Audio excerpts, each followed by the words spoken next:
Assalamualaikum warahmatullahi wabarakatuh. Anak-anakku yang belajar di rumah, pada materi kali ini kita akan membahas zaman pergerakan nasional.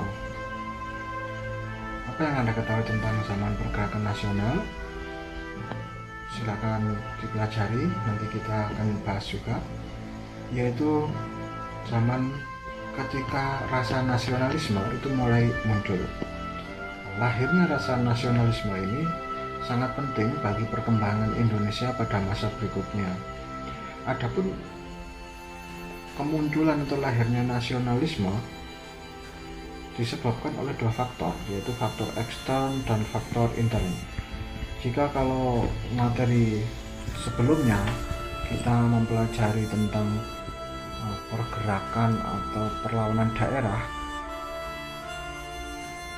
sifat nasionalisme masih bersifat kedaerahan.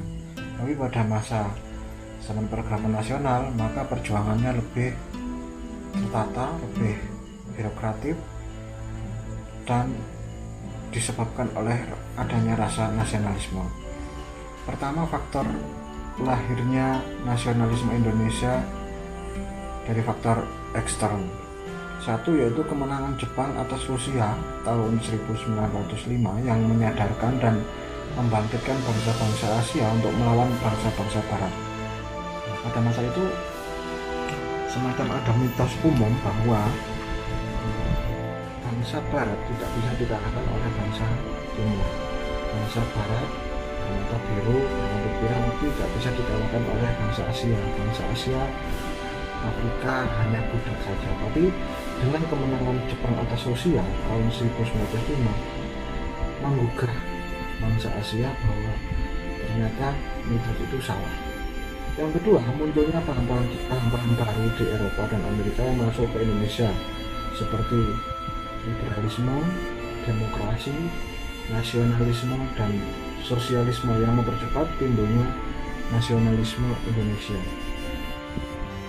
Yang ketiga, yaitu kebangkitan nasional di Asia dan Afrika, misalnya dengan adanya All Indian National Congress tahun 1885 dan gerakan Gandhisme di India, dan juga adanya gerakan Turki Muda di Turki. Itu ada kebangkitan nasional di Asia dan Afrika. Beberapa negara sudah memerdekakan diri. Kemudian ada All Nation Congress tahun 1885 dan gerakan dari Mahatma Gandhi atau gerakan Gandhisme di India. Selain tiga faktor ekstern, ada tiga faktor intern yang mendorong lahirnya nasionalisme Indonesia. Pertama, yaitu adanya penjajah yang mengakibatkan penderitaan rakyat. Lebih dari 300 tahun rakyat Indonesia mengalami penjajahan. Maka dengan rasa sependeritaan yang sama, maka muncul rasa nasionalisme itu. Adanya kenangan akan kejayaan masa lalu. Kenangan itu berupa kejayaan pada masa Majapahit, Singosari, Sriwijaya. Dulu kita adalah bangsa yang unggul, yang justru malah melakukan ekspansi ke wilayah lain. Tapi mengapa pada masa masuknya kolonialisme malah menjadi jajahan? Yang ketiga, yaitu munculnya kaum intelektual yang menjadi pemimpin pergerakan nasional. Ini dari pengaruh dari politik etis, di mana orang-orang Belanda itu memberi peluang bagi rakyat pribumi, elit-elit pribumi untuk melanjutkan sekolahnya, yang mana nanti keluaran atau sarjana-sarjana itu diharapkan berguna bagi pemerintah kolonial. Namun di sisi lain, mereka, kaum pribumi yang sudah mengenyam pendidikan, menjadi kaum intelektual yang menjadi pemimpin pergerakan nasional pada masa berikutnya. Ciri-ciri organisasi pergerakan nasional. Kalau pergerakan perlawanan daerah itu masih belum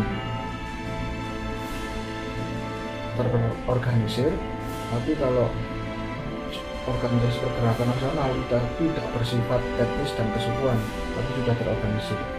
Ciri-cirinya yaitu diantaranya satu, keanggotaannya tidak didasarkan atas suku tertentu, melainkan beberapa etnis, jadi tidak memandang suku, ras, dan lain-lain.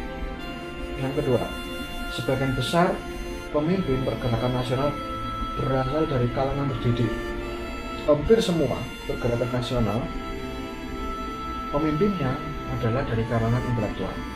Yang ketiga, organisasi-organisasi pergerakan nasional tersebut memiliki tujuan yang jelas untuk kemerdekaan Indonesia, atau untuk pendidikan, atau untuk keagamaan.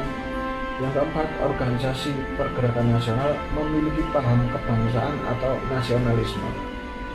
Jadi, ada paham yang sama di antara semua pergerakan itu, yaitu rasa kebangsaan dan nasionalisme. Nah, pada masa zaman pergerakan nasional kita bisa melihat timeline. Tahun 1908 muncul Budi Utomo. Tahun 1911 Sarekat Islam yang diawali dengan sama Atut Khair. Kemudian 1912 Muhammadiyah dan Indonesia Party. 1920 PKI, 1922 Indonesia Vereniging, kemudian 1926 NU, 1927 PNI. Itu timeline zaman pergerakan nasional. Kita awali dari Budi Utomo. Budi Utomo didirikan pada tanggal 20 Mei 1908. Oleh karena itu, pada setiap tanggal 20 Mei kita selalu memperingati Hari Kebangkitan Nasional. Atas inisiatif dari Dr. Wahidin Sudirohusodo yang kemudian disambut oleh Sutomo dan rekan-rekannya di School of Opleiding van Indische Artsen atau Stovia. Bahasa Indonesianya ya Sekolah Dokter Pribumi. Tujuan dari Budi Utomo yaitu untuk mengembangkan pendidikan dan kebudayaan serta melakukan usaha peningkatan perekonomian. Dalam Kongres 1 di Yogyakarta Oktober 1908 terpilih sebagai ketua yaitu Adipati Tirtokusumo dan Wahidin Sudirohusodo sebagai wakil ketuanya. Pemuda menjadi motor, orang tua menjadi supir, supaya kapal tidak terantuk karang dan sampai di pelabuhan. Itu adalah moto dari Budi Utomo. Tujuan dari Budi Utomo yaitu menjamin kehidupan sebagai bangsa yang terhormat. Lapangan kegiatannya pada soal pendidikan, pengajaran, dan kebudayaan. Watak dari pergerakan ini yaitu lokal dan moderat. Jadi masih dikelilingi oleh kaum-kaum bangsawan dan bangsawan kelas rendah. Sepak terjangnya yaitu satu, pernah ikut dalam Inland Militia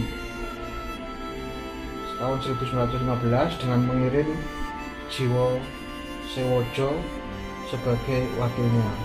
Juga pernah ikut menjadi anggota Volkskraft tahun 1918 dan bahkan menjadi anggota radikal konsentrasi yang didirikan oleh Kramer bersama dengan Syarikat Islam Inscript ISDF ya.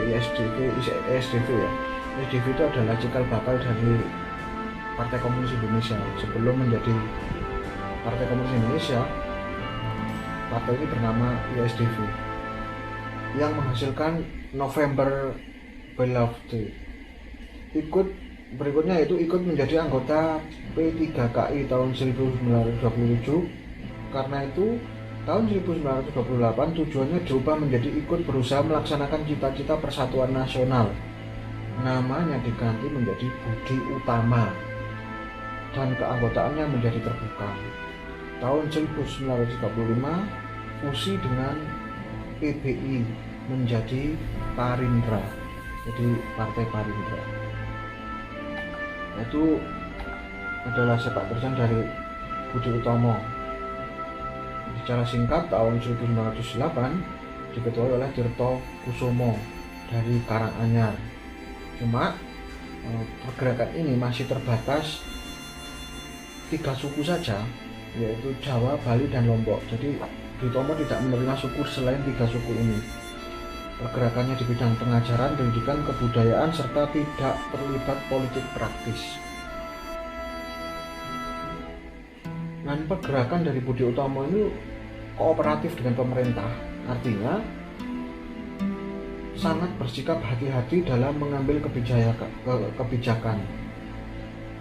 Disebabkan Budi Utomo mempertahankan sifat kedaerahan dan desakan untuk membuka diri menjadi organisasi nasional menjadi besar, menjadikan Budi Utomo semakin mundur dan banyak anggotanya pindah ke organisasi lain karena dianggap terlalu lunak, terlalu lemah. Berikutnya yaitu Sarekat Islam. Sarekat Islam didirikan oleh Haji Saman Hudi pada tahun 1905 di Solo dengan nama Sarekat Dagang Islam. Sarekat Dagang Islam corak pergerakannya yaitu agama dan ekonomi. Pada waktu itu pedagang batik di Solo disaingi oleh para pedagang Cina yang membawa kain dari Cina. Oleh karena itu para pedagang batik berkumpul kemudian membuat suatu organisasi yaitu namanya SDI untuk mempertahankan para pedagang batik. Tapi pada perkembangannya para pedagang batik ini tidak hanya mengurusi batik, tapi juga mengurusi fatwa.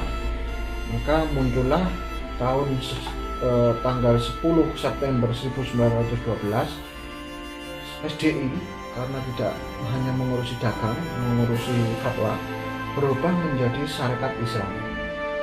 Menurut HOS Cokro Aminoto, tujuan Sarekat Islam yaitu memajukan perdagangan, membantu pengajaran, memperbaiki pendapat yang keliru mengenai Islam dan hidup menurut perintah Islam. Pada awalnya, Sarekat Islam bersifat kooperatif dalam perjuangannya. Akan tetapi setelah diketahui Volkskraft atau Dewan Rakyat tidak memperjuangkan kemerdekaan, maka perjuangan berubah menjadi non-kooperatif. Pada tahun 1921, Sarekat Islam terpecah menjadi dua, yaitu Sarekat Islam Putih dan Sarekat Islam Merah. Sarekat Islam Putih dipimpin oleh Hos Cokroaminoto yang berhaluan Islam, dan Sarekat Islam Merah berhaluan komunis dipimpin oleh Semaun dan Darsono. Yang kemudian berubah, Sarekat Islam Merah berubah menjadi Partai Komunis Indonesia. Kemudian Sarekat Islam berganti menjadi Partai Sarekat Islam atau PSI Indonesia dengan Ketua Haji Agus Salim. Penambahan Indonesia menunjukkan semangat kebangsaan yang tinggi dari Sarekat Islam. Jadi Sarekat Islam menghimpun dari para pedagang Islam agar dapat bersaing dengan pedagang asing barat maupun timur. Itu awalnya Sarekat Dagang Islam. Gerakan Ratu Ade tahun 1912 sampai 1916 mengatakan bahwa sejak lama berdirinya perkumpulan Cina Jawa yang bernama Kongsing pada tahun 1911 meletusnya revolusi Cina menjadi kerenggangan hubungan antara orang Cina dan orang Jawa, sehingga kerenggangan itu mengakibatkan orang-orang Jawa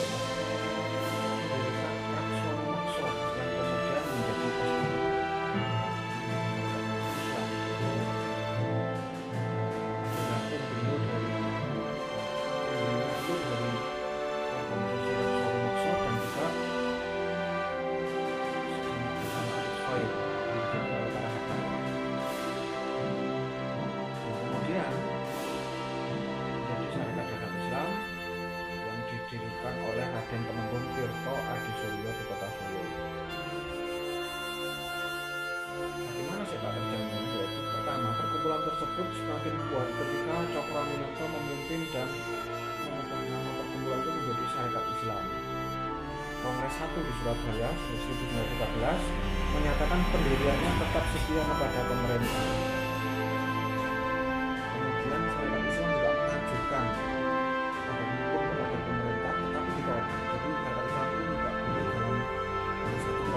atau satu Jawa itu dipimpin oleh Sarekat Islam. Jadi setiap kota itu berbeda-beda Sarekat Islam. Pemerintah hanya mengakui cabang-cabangnya saja. Itu diundang SI Sentral yang berbadan hukum tahun Kemudian SI mengadakan kongres di Bandung yang diberi nama Kongres Nasional Syarikat Islam, dihadiri oleh 80 cabang yang mewakili 360.000 anggota. Tahun 1919 anggotanya ada di 2 juta. 1918 ikut menjadi anggota Volkskrab. 1923 Sentral Syarikat Islam berubah menjadi Partai Syarikat Islam. Tahun 1937 menjadi anggota P3KI dan tahun 1939 namanya dirubah menjadi PSII. Berikutnya kita bahas yaitu Indische Party. Didirikan di Bandung pada tanggal 25 Desember 1912 oleh Dr. Ernest Francois Eugen Douwes Dekker atau orang-orang sering menyebutnya Douwes Dekker, yang kemudian dikenal dengan nama Dr. Danu Dirjo Setiabudi. Kemudian yang kedua Dr. Cipto Mangunkusumo dan yang ketiga Suwardi Suryoningrat yang kemudian terkenal dengan nama Ki Hajar Dewantara. Indische Party bermaksud membangun rasa cinta dan dalam setiap hati orang-orang Hindia terhadap bangsa dan tanah airnya. Dan itu dilakukan dengan cara menyadarkan masyarakat tentang kebanggaan rasa itu dan rasa kebangsaan masing-masing. Mereka menunjukkan suatu masa depan yang jauh lebih luas dari nasionalisme kehidupannya. Saat ini mereka sedang meluaskan melalui harian JX.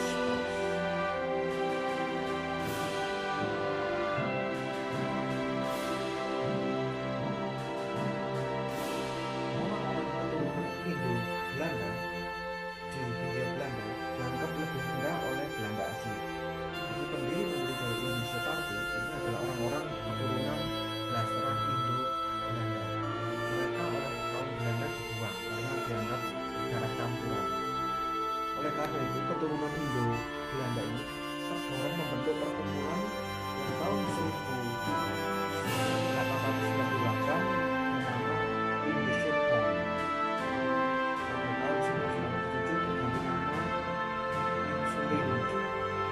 Seorang Indo bernama Dekker mengambil prakarsa untuk membentuk partai politik bagi golongan Indo pribumi dan bercita-cita turut memperjuangkan kemerdekaan Indonesia. Beliau mengambil nama menjadi Dr. Danu Dirjo Setiabudi.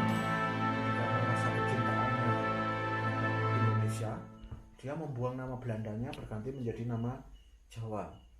Kemudian mengajak Suwardi Suryodiningrat atau Ki Hajar Dewantara dan juga Cipto Mangunkusumo bersama-sama mendirikan Indische Party 25 Desember 1912.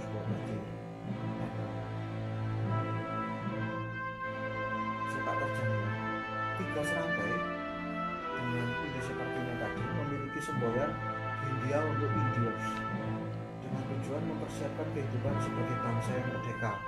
Keanggotaan partainya terbuka untuk semua lapisan masyarakat di Indonesia. Tahun 1913 mendirikan Komite Bumi Putra untuk menentang pemerintah Belanda yang berniat merayakan 100 tahun kemerdekaan Belanda dari Prancis di Hindia Belanda. Komite ini kemudian mengeluarkan brosur yang berjudul I Speak in Netherlands Was. Ketika pemerintah kebingungan, Cipto menulis dalam harian The Express berjudul Crash or Face atau kekuatan atau ketakutan. 3 serangkai ditangkap, kemudian Cipto dibuang ke Belanda, Suwardi ke Bangka, dan Douwes Dekker di penjara. Tetapi ketiganya minta dieksternal ke Belanda. Demikianlah materi untuk kali ini. Pada materi berikutnya kita akan membahas tentang PNI, PKI, dan juga DI. Selamat belajar di rumah, jaga kesehatan. Assalamualaikum warahmatullahi wabarakatuh.